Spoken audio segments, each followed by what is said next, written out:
in the intense world of medical emergencies. One patient, 3 times stab wounds. There's nothing more extreme than a code red. This is a 2-car RTC. That's correct. It means there's an immediate threat to life. Got 1 male still trapped in the vehicle.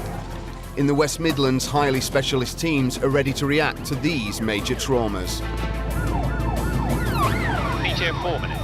By road It's a shooting of a male currently being shot ahead. and air, 03, we are lifted from Cosford. responding to the most severe 999 calls, This is going to be tight and painful, OK, but it's going to save your life.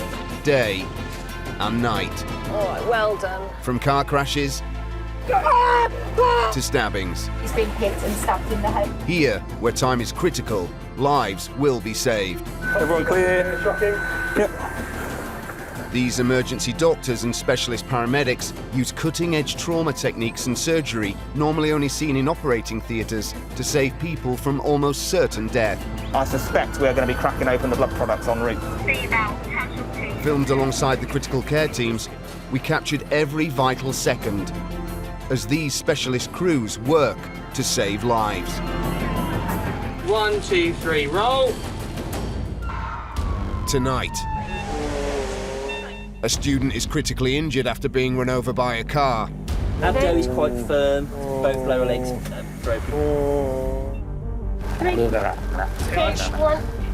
A man is found unconscious after a seizure. How was he prior to the fit? Was he all right? He had his eyes open, but he's completely unresponsive. And the air ambulance is called to a man having a heart attack. OK, we've just given you some morphine. On a scale of 1 to 10, how bad is your pain at the moment? 7.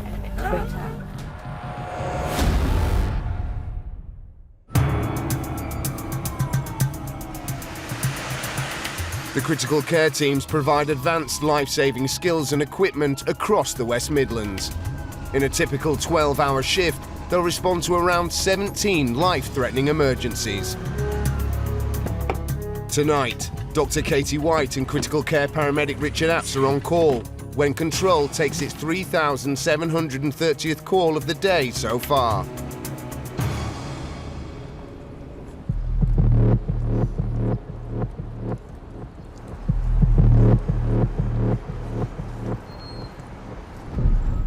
Hello, ambulance service. Is the patient breathing?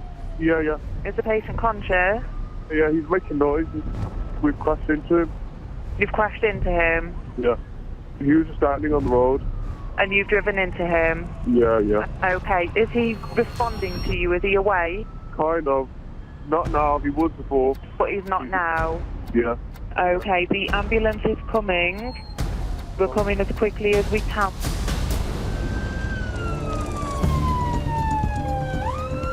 Hello, Katie. Bit of an update for you. The patient has been hit by a car, fractured lower limbs, and the head injury.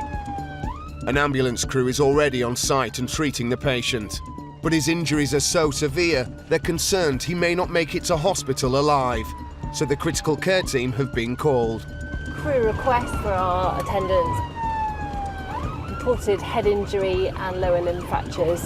We just have to do our trauma assessment when we get there and work out what interventions are required. Are you on the truck? Are you on the truck? Yeah, they're about to go. So oh, right. Yeah, we'll hop on as we'll have a quick look. Yeah. By the time Dr. Katie and Richard arrive, the patient has been moved into the ambulance. It's got GCF on about 8. Okay. We've managed to get him on the spinal board. It's got pelvic binder. It's got TXA going as we speak. The ambulance crew brief Dr. Katie and Richard. Aged 20s, hit by a car, quite some speed.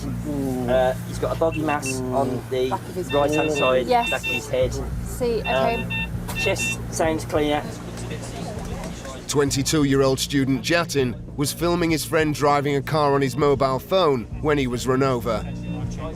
Abdo is quite firm, both lower legs broken. Okay. As well as breaking bones in both his lower legs, the impact has also broken Jatin's right femur, the longest and strongest bone in the body. He's maintaining his own airway. We've got symmetrical chest expansion. TXA just going through. TXA, brilliant. He could also be suffering from life-threatening internal bleeding.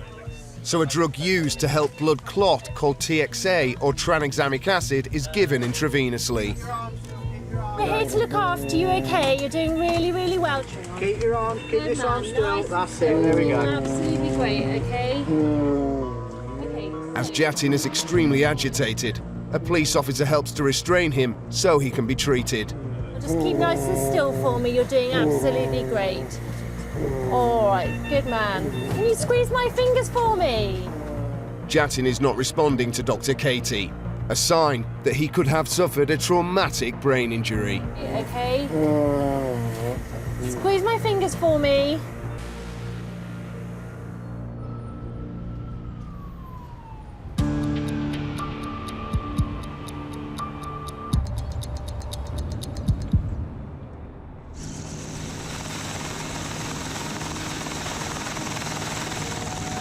And we'll right turn out. Happy? Okay, yeah. Okay, and the lifting. The Midlands Air Ambulance charity was first established in 1991 to provide rapid life-saving care to patients who are often in remote locations. Okay, coming up and right. Since then, they've flown over 66,000 missions. When every second counts, the helicopter can reach most parts of the region within 10 minutes. 03, we are 404 minutes.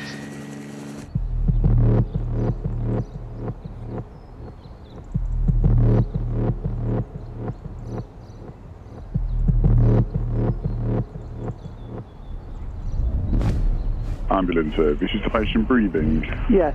What's happened? He's got central chest pain. He's a man working on our roof. Am I able to speak to him directly to take him through an assessment? Hello. When did this pain first start? About 20 minutes ago. Would you describe it as a crushing or severe aching pain in your chest? Like an aching pain, yeah. Is the problem so bad it's stopping you from doing all of your usual day-to-day activities? Yeah. Okay, so I'll come in on blue lights and sirens, so we're going to be there as soon as possible. An ambulance is immediately dispatched, and urgent assistance is also needed from the air ambulance.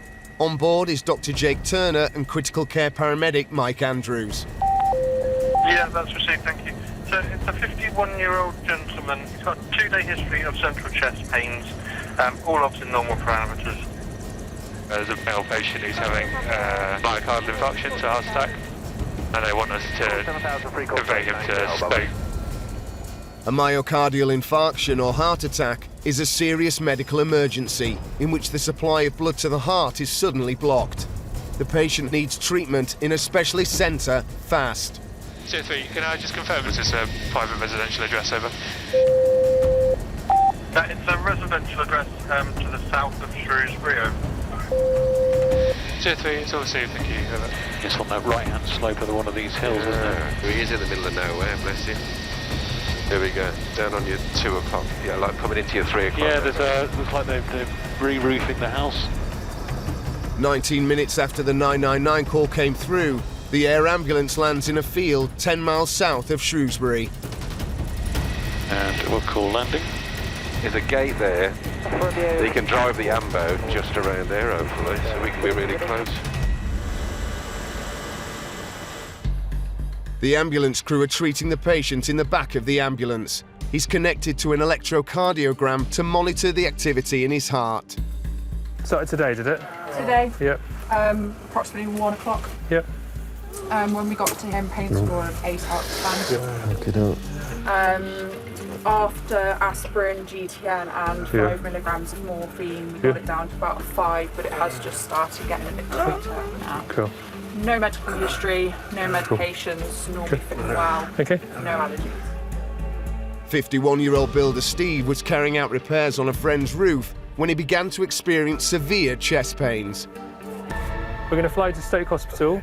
They're going to take you to the cath lab, look at your heart, get the blockage out and sort you out. Cool, you've got a nice strong radial pulse. Unlike a cardiac arrest where the heart stops beating completely, with a heart attack, the heart is still pumping blood but could eventually stop if urgent medical treatment is not provided. Do you feel sick at all? I've been sick. You've been sick? I feel sick now. Has he had any antiemetic at all? Or? Yes, I done. Cool.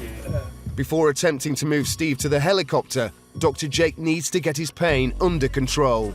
Okay, we've just given you some morphine. Okay, on a scale of 1 to 10, how bad is your pain at the moment? 7. All right, well, if that morphine doesn't work in the next few moments, we're going to give you some more when we get you to the helicopter, okay? Thank you very much, thank you. Yeah, you're more than welcome, mate. And the pain started today? Feeling a bit strange. Oh, sorry, I could help you there, couldn't I? That would be very helpful. Saturday? Like, yeah. Just like pins and needles and a bit... But the severe pain is just... The severe pain's just been today, is it? Yeah, the severe, do you know what I mean? Nothing like that. Steve has chest pains, a tingling sensation in his arms, and he's been sick. All classic signs of a heart attack. Unless you're putting it on. You're unless all this is for no reason, you know what I mean? Give me the scale to 1 to 10. What was the scale of my heart attack on 1 to 10?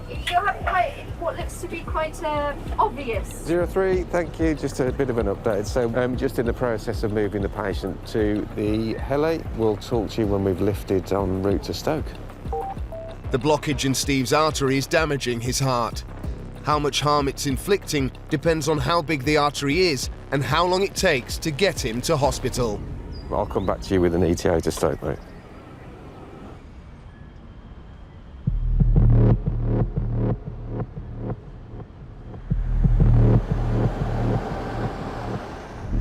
Ambulance services, patient breathing. My partner, he's having a stroke or something. Please hurry. Okay, is he breathing? Yes, but he's slavering. He's got blood coming out of his mouth. Is he struggling to breathe? Yes. Has he had a fit or a seizure? I don't know. It might be. I'm so frightened. Boom, right. In fact, you may as well go to the 838 and down. Ready to respond to the most serious medical emergencies is critical care paramedic Tom Waters and paramedic Ben Reen. So we're on our way to a 76-year-old male. There's a crew on scene already who have requested red backup, so they've got a second crew going, and we're going to go and support them for that as well. The ambulance crew and attendants provide an update on the patient's condition. This 76-year-old is unconscious, noisy breathing, so there's maybe a bit of an airway occlusion. And just reading in the notes as well, it says that he's got a history of a brain tumour, he's bringing up blood and he's unresponsive. 13 minutes after they received the call, Tom and Ben arrive at the address. Hello. Hello. This is Lionel, just had a seizure. Right, with you, witness. Literally just witnessed, so we've just given 10 of my dad's. When the ambulance crew arrived, Lionel was having a seizure. They gave him a drug to stop the fit, but he's still barely conscious. We should get him on the floor. Yeah. Face him around this way. Yeah. We'll get Ben to do some jaw thrust and airway management, just because he's snoring. Perfect, yeah. And then once we've got some oxygenation, we'll go from there. A seizure is a sudden uncontrolled electrical disturbance in the brain. Sufferers risk choking and suffocating, so Tom wants to get Lionel onto the floor where it's easier to treat him. We'll stop the suctioning at the moment. We can turn that off. So known stroke, is it? Or known... No. So he's got a brain tumour. We're waiting to know if it's cancerous or not, only just diagnosed. Okay. All right, we'll just Shall we put this off for a second, yeah? Yeah, right there. And let's get him on the floor. Just so we can... Ready? 3, okay, 2, 1. There we go. Brilliant. So then Ben's going to do jaw thrust. Once on the floor, Ben manually manoeuvres Lionel's jaw to ease his breathing and better manage his airway. Can you pop the pads on him? Sats probe, blood pressure, that's all we need for now, all right? So airway-wise, Ben, how are you feeling with that? With the jaw thrust at the moment. Sounds better like that? Yeah. Okay, so might have some kind of brain tumour. And how was he prior to the fit? Was he all right? GPS 4, he had his eyes open, but he's completely unresponsive. A seizure that lasts longer than 5 minutes is a medical emergency. Lionel is no longer fitting, but he's still unresponsive. They need to get him to hospital fast. If he starts getting agitated, instead of diazepam, we'll go down the midazolam and ketamine route to manage his airway. And then in the meantime, we'll look to extricate him. Yeah.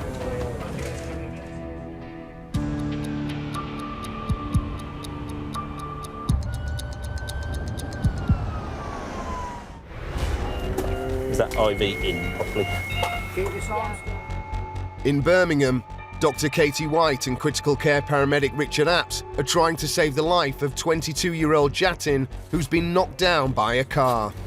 Get the pads on. He has multiple fractures of his legs and a suspected brain injury. Is he doing anything? Not really. No, so would you Eye is assist? definitely permanently to the left now. This is another indication that he may have suffered a severe brain injury. Good man, nice and still. You're doing absolutely great, okay? Katie and Richard decide the best course of action is to get him to a specialist trauma unit fast. They'll travel with him to provide critical care en route. So should we just make sure he's secure at the moment? He's not got any belts on. So, very tacky. He's quite tachycardic and I haven't got a good radial. Tachy, or tachycardic, means a fast heart rate. Combined with a weak pulse, it's a sign that Jatin could be bleeding internally and is in danger of going into cardiac arrest. I can't feel a good radial at the moment. So should should we give some 250 mils of fluid, please? Run it open for 250 mil. Dr. Katie gives him fluids intravenously to try and increase his blood pressure. Yeah, 98, can you please pass a pre-alert to the QE with an ETA of about 4 minutes, please? Dr. Katie updates the hospital trauma team on Jatin's condition. Got a 30-year-old male, RTC, pedestrian versus car. He's got a head injury, query pelvis, fractured right femur and lower limb fractures. On the way to hospital, Richard carefully monitors his condition. Looking at his chest, to be honest, Katie, from here, it doesn't look symmetrical. Okay. Richard is concerned he may have a collapsed lung. Dr. Katie needs to decide if Jatin needs surgical intervention before they get to hospital. I've got air entry on both sides and chest is moving. How many minutes are we at? I don't think we'll intervene at this moment.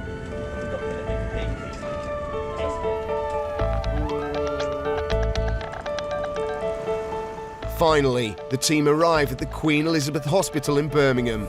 Are you happy, Rich? Yeah, just his arm this side, guys, if someone can grab him. As every second counts, Jatin is taken straight to the waiting trauma team. I'll grab the monitor off you. This is potentially life-threatening. He was clearly bleeding from somewhere, whether that is into his tummy or pelvis, and we won't know until the patient's had a CT and has gone to surgery here at the QE. So I think he's critical at the moment.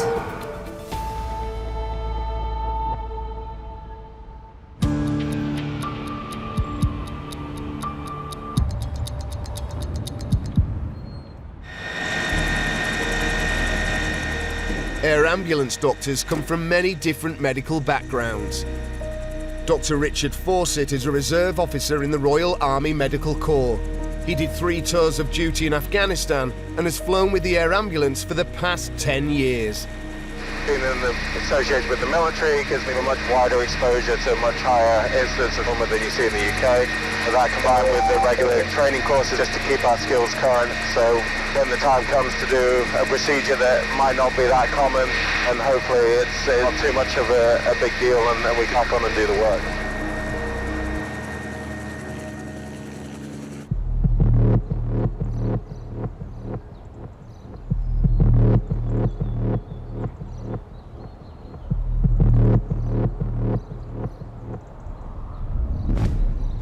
Ambulance service, is the patient hello, can breathing? I have an ambulance, please? Yes, no, she's not breathing. She's not responding. breathing. Right. Can you please come quickly And because she's gone in and out of seizures. Okay. She's only 3 years old. Please, love. Please, Okay, she's all not right. responding. She's come now, Yes. please.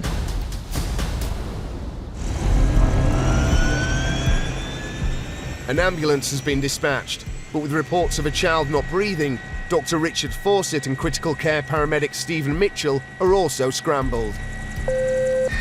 2-3, we are in the air heading towards sea and ETA approximately 12, 2 minutes over. They're heading to a rural location near the Welsh border, about 50 miles from Birmingham.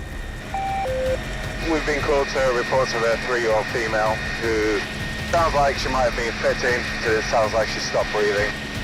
So potentially this is a respiratory arrest for a 3-year-old. Attempting to resuscitate a child is every medic's worst nightmare. It's also much more complicated. With an adult, everything's the same. The dose of drugs, the energy, the shock patient, all fairly standard. Whereas the size of the child, their anatomy, physiology is all different. Because she's a child, all we need to do is work out specific age and weight calculations for resuscitation. For us, it's much better to try and do this before we get to see it. We'll just prepare for the worst.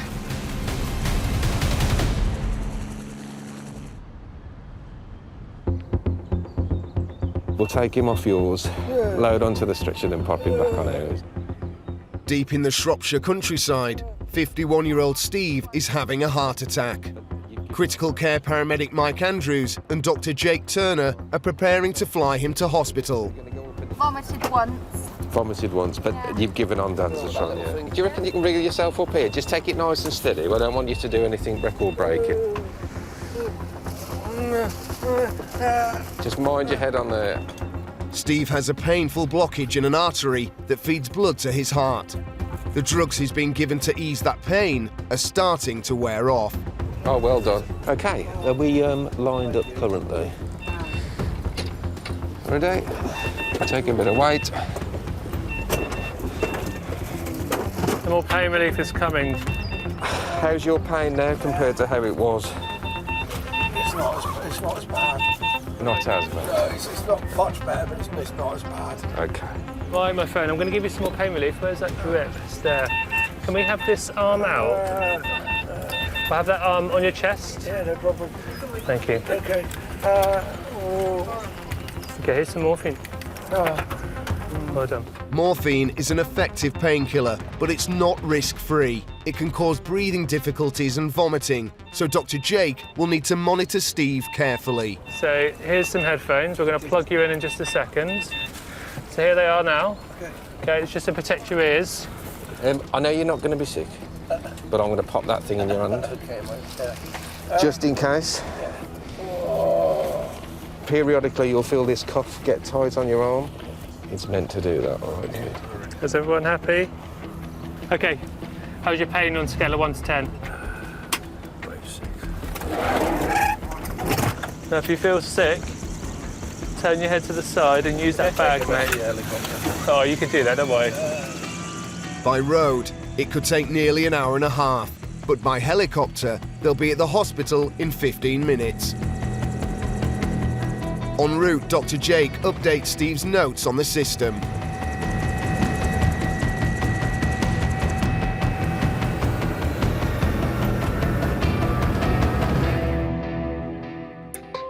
At the Royal Stoke University Hospital, he checks on Steve's pain levels again.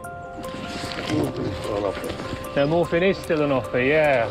Right, morphine coming now. OK, thank you. Before handing him over to the waiting cardiology team. 2 ECGs there. Lateral limb leads mostly. Typical changes in inferior limbs and chest looks good. Pain's 3 out of 10 at the moment, and he's had 20 milligrams of morphine.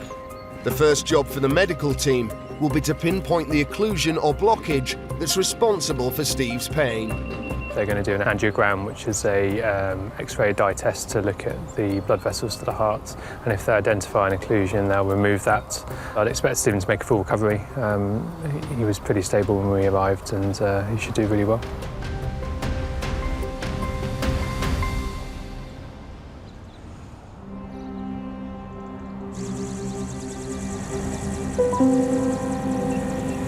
Element 03 making approach now.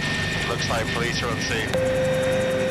Over Shropshire, Dr. Richard Fawcett and critical care paramedic Stephen Mitchell are arriving at the location of a 3-year-old girl, reported as having a seizure and struggling to breathe.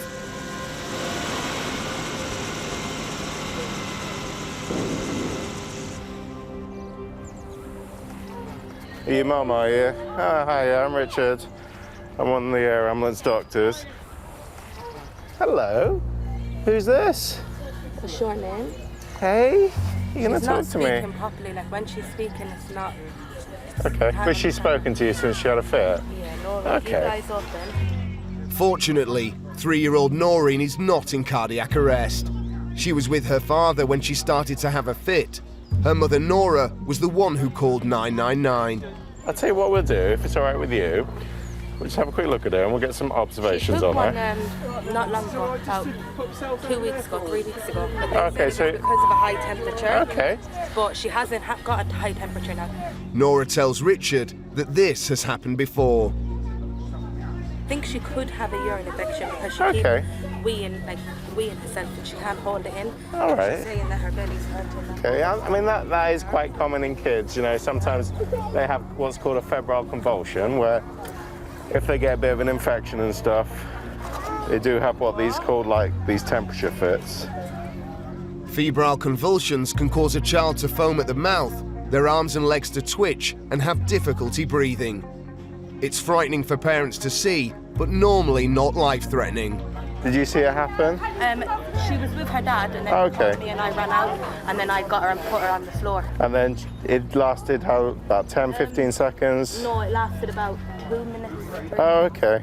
And then it just stopped by itself? When she stopped shaking, her teeth were still locking. Okay. And her tongue was rolling. Okay, 36.0. She ain't got it. Yeah. Let's pop this on your finger, shall we? As Noreen's temperature is now normal, Dr. Richard can't be certain her convulsions were brought on by a fever.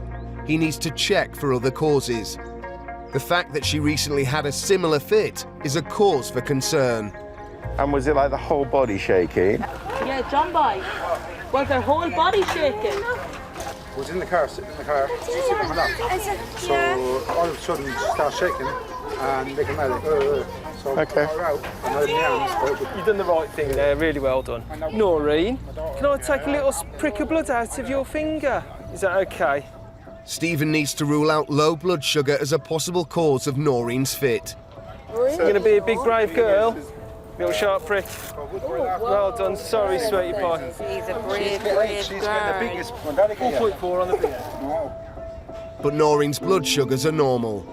Because obviously she's doing a lot better now. We don't need to fly her in the helicopter or anything like that, which is good news. We'll get the ambulance crew and stuff. We'll get her on there and get her up to the hospital, and then they can dip a wee and do a few more tests and stuff like that.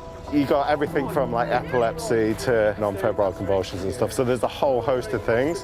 Some stuff is you don't need to worry about, just grow out of it, no problems at all. Sometimes, you know, it needs a bit of follow-up, maybe a bit of medication. The ambulance crew have now arrived and can take Noreen to hospital for tests. Are you happy to carry her to the ambulance? We think she might have a bit of a urine infection. I mean, she does feel hot.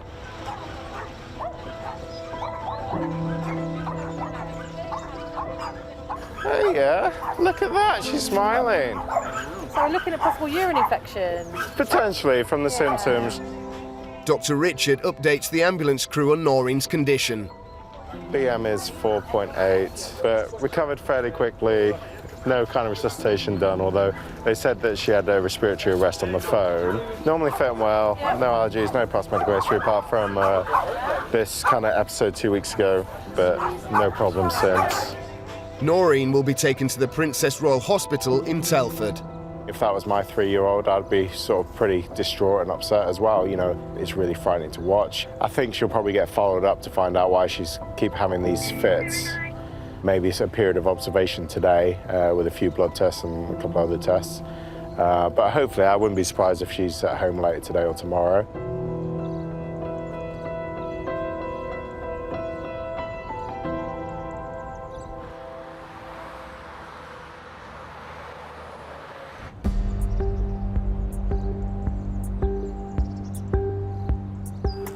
It's the start of a 12-hour day shift for critical care paramedics Mike Andrews and Ryan Ferris. How are you? Tired. He's just getting worse, mate. Mike's recently got a new puppy, and he's demanding quite a lot of attention. 10-month-old Doberman. So he's massive, but he's still a puppy. Slept on my bed last night. I swore I'd never do that. My youngest son wanted one, and I held out for about 2 years and then had one. And he's got no interest whatsoever in it. So he just burned me off with the craziest dog ever. I used to have a goldfish years ago when I lived at home, Bubbles. Bubbles? Bubbles died, and it probably took me as a 7-year-old about 3 months to get over the loss of Bubbles, to the point like I was a bit distraught. So the idea of then asking for a dog to my parents was like, no.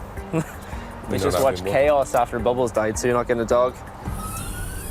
Dogs are on, bags checked.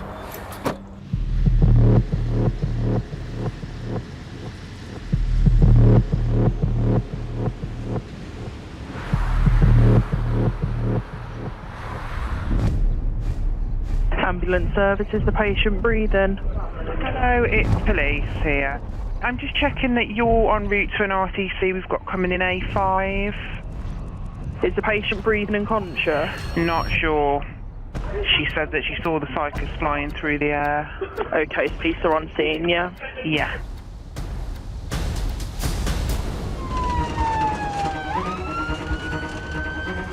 An ambulance is already on its way, but with concerns that the cyclist may not be breathing, Ryan and Mike are also dispatched. En route, they receive an update from control. There's police officers on scene doing CPR. So we'll take it as read as the patient is in cardiac arrest. We just don't have any more details at the moment. During a cardiac arrest, the heart stops beating, depriving vital organs of oxygen. At the moment, CPR is keeping the blood circulating, but Ryan and Mike's enhanced life-saving skills will be needed. Right. 2 police officers on the scene. Fell off push bike, so it's a trauma. Started breathing again. Patient's still unconscious but bleeding from the face. This guy potentially stopped breathing after suffering a head injury, but has subsequently started breathing for himself. Cruising attendants by the look of it. A further update confirms that the ambulance crew is now on scene and treating the patient, who has started breathing for themselves. GCS looks like he's improving, so his conscious level's improving slightly, which is good news. While still travelling on blue lights and sirens, the traffic on the M5 suddenly starts to slow. Somebody on the hard shoulder. En route to one emergency, Mike and Ryan come across another crash that's only just happened. We might have to stop here, mate. I'm going to give them the heads up.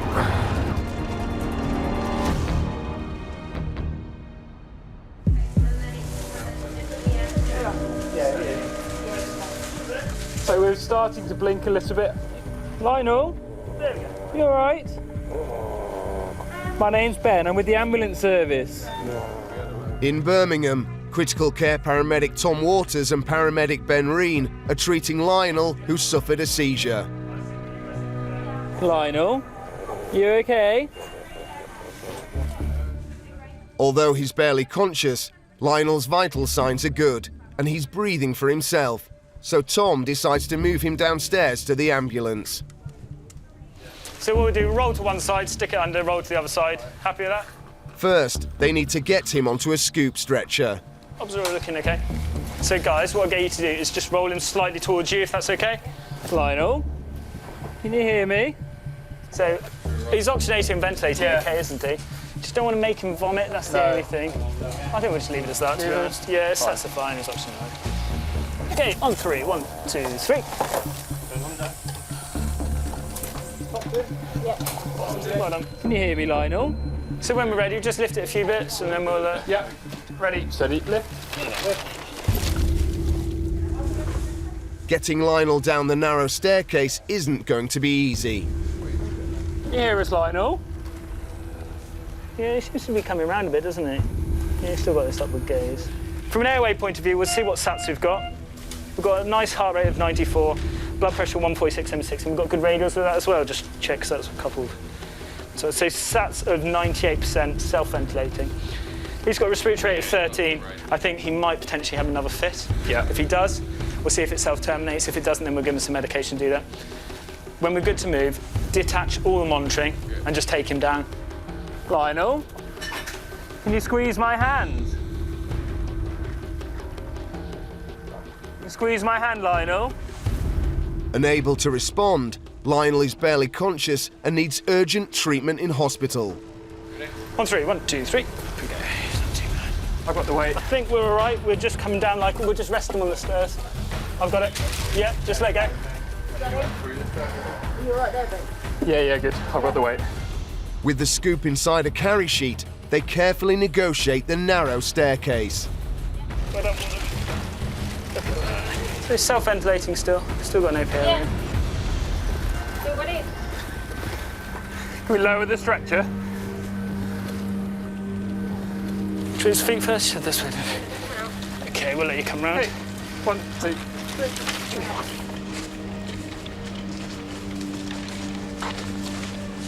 Hey, Lionel. Hello, he's blinking a bit. He's pinked up a bit, isn't he? You all right? Do you want to just come and quickly hold his hand? So he's had a fit. And he's quite unresponsive. As the ambulance crew take care of Lionel, Tom wants to see if he'll respond to his partner Yvonne. So he's just coming around a little bit now. He's just starting to blink a bit better. Hello, darling. You're going to be all right.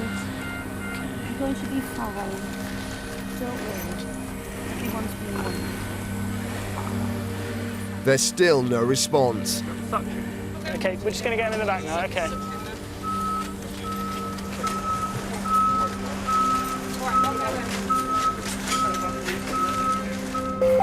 79-year-old male. He's had a tonic-clonic seizure lasting for a couple of minutes. He's now remained as a GCS 3. Before they leave, Tom updates control on Lionel's condition. Our current plan is we're not going to really do any more interventions. He's got no airway compromise at the moment. BM and temperature normal. It's a 10-minute journey to the Queen Elizabeth Hospital. Tom will travel with Lionel on the ambulance to continue critical care. That's dropping. Yeah, because he's not shifting enough there. So you've got his GCS in there. He's got good radials. Right low opening the floor.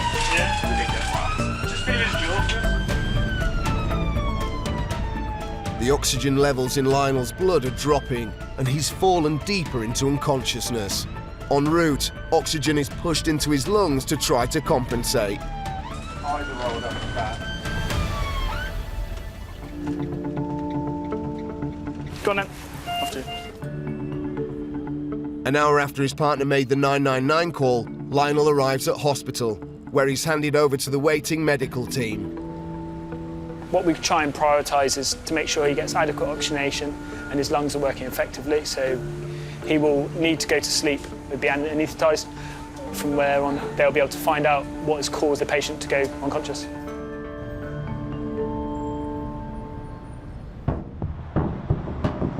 On the M5 to the west of Birmingham, critical care paramedics Mike Andrews and Ryan Ferris are first on scene at a motorway crash that's only just happened. 2-car RTC, 3 patients. As they had been on their way to a different emergency, Mike updates control. Roger, mate, from what I can see from the windscreen, is one van on the hard shoulder with damage to the rear, a blue saloon across lanes 1 and 2, 3 patients all up and about conscious, 1 female patient pointing to her chest at the moment, other 2 look uninjured. If a crew come across someone who needs medical help, they have a duty to stop. So Mike and Ryan get reassigned to this RTC. Hello, my name's Ryan. So there is an ambulance on its way.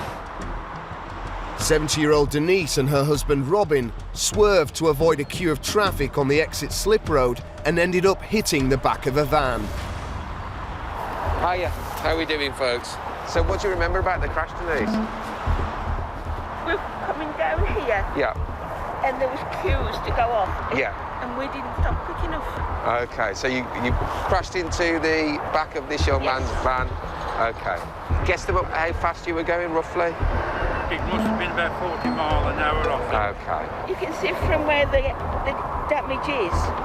He's on the left and we're trying to move onto the right. Yeah. Just everything stopped. The passenger side of the car where Denise was sitting took the full force of the impact. The driver of the transit van has escaped uninjured. Any pains or anything anywhere at the moment?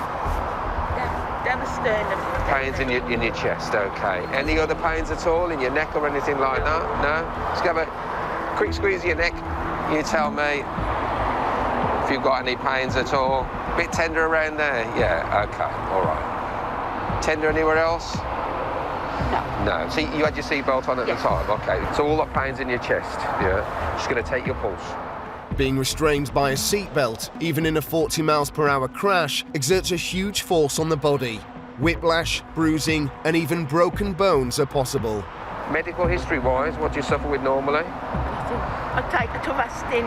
Okay, so for high cholesterol, yeah? And Lanzarote tablets for reflux. But other than that. Okay, lansoprazole for reflux, okay. Lanzarote, I'd love to be in Lanzarote. It's almost as good as Lanzarote, isn't it? Although Denise seems okay, Mike needs to be sure her chest pain isn't a symptom of something more serious. Okay. Take a nice deep breath for me. In and out, and that's where it's painful. Yeah. Yeah, I'm just going to feel across your chest to say. Just going to have a quick look. Just look it. I think chances are it's from the seat. Okay. All right, sweet. Okay. Oh, sorry. That pain? No, it's okay. That hurts. Painful, really painful there. Okay. Any pain in your shoulders at all? No. It's tender. Okay. Just there. Mike is trying to rule out any possibility of internal bleeding or underlying heart problems. Take a deep breath for me now. And out. And in. And out. Lovely. Beautiful. So what sort of pain does that feel like in your chest? Sharp. Sharp pain. Okay. Probably won't hear much, but nice deep breath for me. Good. Lovely. Well done. Okay, doke. Mike also checks to make sure Denise's lungs are clear and she's breathing normally. Do you think I've sort of damaged the sternum, or is it just like... Generally, the seatbelts cause a bit of bruising to your sort of layers of tissue across your chest, really. At times, we can get a couple of fractures in there. That's probably not happened for you, but that's why we'd recommend going into A&E just to see. Yeah. Okay. Only an X-ray in hospital will be able to rule out any fractures to Denise's ribs or sternum. Where were you going? Home. We've been up to Yorkshire. Oh, you're joking? You've had a long old journey then. So we've just come back, no trouble at all, no traffic. Fabulous. Oh. And then this happens when you're nearly home. Denise and Robin have had a lucky escape. The same can't be said of their car. What are they going to do with the car? What are they going to do? Police will tow it away for you. Yeah, I think chances are that's the end of that vehicle, to be fair. But at least you're in one piece, that's the main thing, isn't it? The ambulance crew is here now, Denise. With some assistance, do you think you can walk across, or do you want a chair? No. Do you want me to take your bag for you? Not my colour. Oh, no. Mike and Ryan need to get Denise onto the back of the waiting ambulance. All right, Chick, let's get you up. Come on, then. I haven't used Chick in a while. It's a 15-minute drive by ambulance to Sandwell General Hospital. Denise, all the best, sweetheart. It's all right. You look after yourself. Which leaves Mike and Ryan available for their next emergency call.